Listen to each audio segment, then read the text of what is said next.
அனைவருக்கும் வணக்கம் friends. Latha. Tailoring என்னோடய வாழ்க்கையில் எவ்வளோ ஒரு பெரிய மாற்றத்தை கொண்டு வந்திருக்கு அப்படின்றத பற்றி தான் இந்த வீடியோவில் நான் உங்களுக்கு சொல்ல போகிறேன். இப்போ நான் சுடிதார் பேண்ட்டு, இதை பாட்டம்னு சொல்லுவாங்க, அதை எடுத்து வச்சுருக்கேன். பாட்டம் பீஸில் சைடில் 2 பக்கமும் ஓரம் அடிச்சுட்டு அதுக்கப்புறமா கீழே கால் பக்கம் 4 தையல் போட்டுட்ருக்கேன். என்னோடய வாழ்க்கையில் டெய்லரிங் மிகப்பெரிய ஒரு சப்போர்ட்டாக இருக்குது. முதல் குழந்த அபார்ஷன் ஆனதுக்கு பிறகு என்னால் வேலைக்கு போக முடியாத சூழ்நிலை. ஆனால் என்னோடய டிகிரி 2 டிகிரி இருக்குது. மேக்ஸு பிஎஸ்சி மெட்ராஸ் கிறிஸ்டியன் காலேஜில், எம்பிஏ ஹெச்ஆர் மெட்ராஸ் யூனிவர்சிட்டியில் நான் படித்தேன். இருந்தாலும் 2 டிகிரி முடித்து குவாலிஃபிகேஷன்ஸு இது இல்லாமல் டைப் ரைட்டிங் இங்கிலீஷு படித்தோம். என்னால் வேலைக்கு போக முடியல. ஏன்னா என்னுடைய குழந்தைய பார்த்துக்கிறதுக்கு யாருமே இல்லை. அந்த மாதிரி சமயத்தில் என்னுடைய குழந்தைய டே அண்ட் நைட்டாக நான் வளர்த்துக்கிட்டேன். நேரம் ஒதுக்கி, அதாவது நேரம் கிடைக்கும்போது இல்லை, நேரத்தை ஒதுக்கி நான் என்னோடய டெய்லரிங் வேலையை நான் ஒர்க் பண்ண ஆரம்பித்தேன். முதல்ல நான் டெய்லரிங் கிளாஸ் போகும்போது பெடல் தான் எனக்கு கொடுத்துருந்தாங்க. பெடல் மிஷின் தான். அந்த பெடல் மிஷினில் நம்ம தைக்கும்போது தையல் விழலை, ரிவர்ஸ்லேயே எனக்கு அடிச்சுது. அப்போது ஒரு 10 வருஷம் முன்னாடி ஃபீஸ் ஒரு மாதத்துக்கு நான் 1000 ரூபான்னு கொடுத்தேன். அப்போ என்னோடய குழந்தைக்கு வயசு ஒரு 3 வயசு இருக்கும். அப்போ என் குழந்தை அழுதுகிட்டே இருக்கும். எப்போ பாரு கேட்டாண்டியே நின்றுட்டுருக்கும். அம்மாவும் அப்பாவும் திட்டுவாங்க. குழந்தை அழுவுது, குழந்தைய பார்க்காத, நீ எதுக்கு டெய்லரிங் கிளாஸ் போகிற அப்படின்னு திட்டுவாங்க. இதெல்லாம் உனக்கு தேவையா? படித்த படிப்புக்கு ஒரு வேலைக்கு போனால் என்ன, இந்த டெய்லரிங்னால் என்ன ஆக போகுது அப்படின்னு திட்டுவாங்க. குழந்தையும் அழுதுகிட்டே இருக்கும்.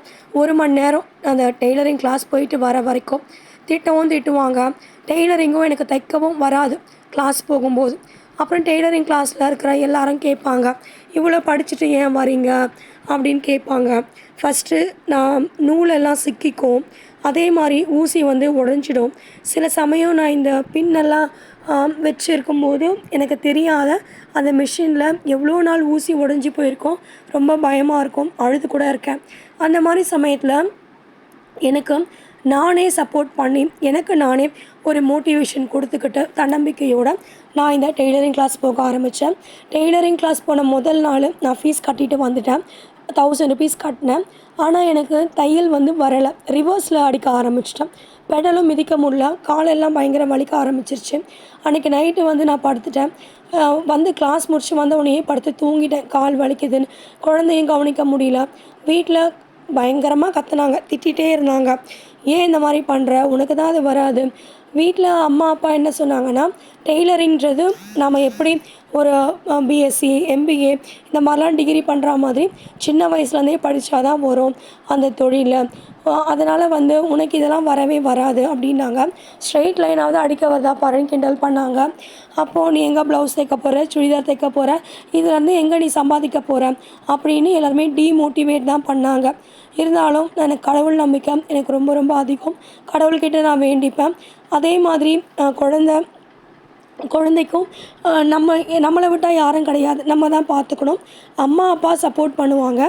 ஆனால் குழந்தைய கேர் எடுத்து பார்த்துக்கிறது நம்ம தான்.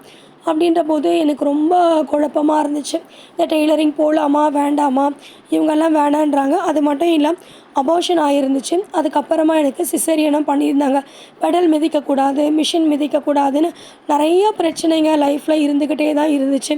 ஆனாலும் நான் யோசித்தேன், இப்போ நம்ம குழந்தைய பார்த்துக்க யாரும் ஆள் கிடையாது, யாரும் நம்மளுக்கு வேலைக்கு போகும் அளவுக்கு உதவியும் பண்ண போகிறது கிடையாது. அப்படி இருக்கும்போது நம்ம பரவாயில்ல, கடவுள் நம்மளுக்கு துணையாக இருப்பார், நம்ம உழைக்கணும், கஷ்டப்படணும், முன்னேறணும்னு நினைக்கிறோம், பெடல் பண்ணால் கூட பரவாயில்ல அப்படின்னு ஒரு மணி நேரம் தைப்பேன். அந்த ஸ்டிச்சஸ் பண்ண இடத்துல சிசேரியன் பண்ணாங்க இல்லையா, அந்த இடம்லாம் வலிக்க ஆரம்பிச்சிடும். நான் சொல்லவே மாட்டேன் வீட்டில். ஏன்னா சொன்னால் டெய்லரிங் கிளாஸ் நம்மளை அனுப்பாத விட்டுருவாங்க அப்படின்னு சொல்லிட்டு நான் சொல்ல மாட்டேன்.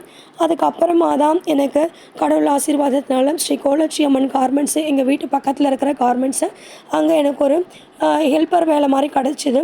எல்லாருமே கேட்டாங்க, இவ்வளோ படிச்சுட்டு எதுக்கு ஹெல்ப்பர் வேலைக்கு வரேன் அப்படின்னு கேட்டாங்க. ஆனால் உண்மையிலே சொல்கிறேன், டெய்லர் வேலையை விட நீங்கள் ஹெல்ப்பர் வேலையில் நிறைய நீங்கள் கற்றுக்க முடியும். அந்த வேலையை நான் செஞ்சதுனால தான் இன்றைக்கி நான் என்னோட ஓனாக நான் இன்றைக்கி தைக்க ஆரம்பிக்கிறேன். ஏன்னா ஹெல்ப்பர் வேலைன்னு சொல்லும்பொழுது ஒரு வாரத்துக்கு இல்லை 2 வாரத்துக்கு ஒரு முறை ஒரு 600 பீஸு ஷார்ட்ஸு அந்த மாதிரியெல்லாம் நம்ம டெலிவரி பண்ணி ஆகணும்.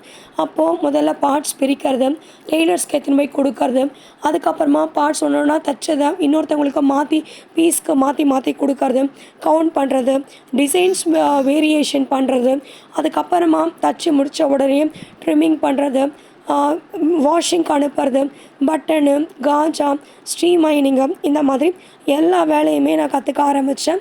கொஞ்சம் கொஞ்சம் நான் கற்றுக்கவும் செஞ்சேன். இப்போது எனக்கு கார்மெண்ட்ஸில் கிடச்ச அனுபவம் இனிஷியலாக யார் சொன்னாலும் நான் கேட்காம டெய்லரிங் கிளாஸ் போனது, கார்மெண்ட்ஸ் போகும்போது யாருக்கும் பிடிக்கல. இவ்வளோ படிச்சுட்டு ஏன் போகிறேன்னு கேட்டாங்க. இது எல்லாமே என்னுடைய சொந்த முடிவுகள் தான். என்னோடய முடிவுகள் நிச்சயமாக என்னோடய வாழ்க்கையில் இன்றைக்கும் நான் நைட்டு பகல்னு பார்க்குறதே கிடையாது. எந்த நேரம் என் வீட்டு வேலையெல்லாம் முடிச்சுட்டு கடகடன்னு தைக்க உட்கார ஆரம்பிச்சிடுவேன். இது இல்லாமல் நான் யூடியூப் ஒர்க்கும் பண்ணுறேன். வீட்லேயும் வேலை பார்க்கணும், குழந்தைக்கும் சொல்லிக் கொடுக்கணும், குழந்தையோட எதிர்காலத்தையும் நான் தான் பார்க்கணும். வயசானவங்க அம்மா இருக்காங்க, அவங்களையும் நான் தான் பார்த்தாகணும். ஸோ ஓடுறது இது மட்டும்தான் என்னோடய வேலை. சம்பாதிக்கிறது அப்படின்றது யூடியூப்லேருந்து இன்ன வரைக்கும் எந்த வருமானமும் எனக்கு வரல. அதனால் இந்த தைக்கிறது ஒரு 10 ரூபா 20 ரூபா மேக்ஸிமம் ஒரு நாளைக்கு 100 ரூபா கிடைக்கும். நான் லட்சமாக சம்பாதிக்கணும்னு ஆசைப்பட்டேன். இருந்தாலும் எனக்கு ஒரு 10 20 100 சில நேரங்களில் 1000 இந்த மாதிரி கிடைக்கிறது இந்த டெய்லரிங்னால் மட்டும்தான். இதனால் என் வாழ்க்கையில் பெரிய நம்பிக்கை கிடைக்குது. நீங்களும் டெய்லரிங் கற்றுக்கோங்க.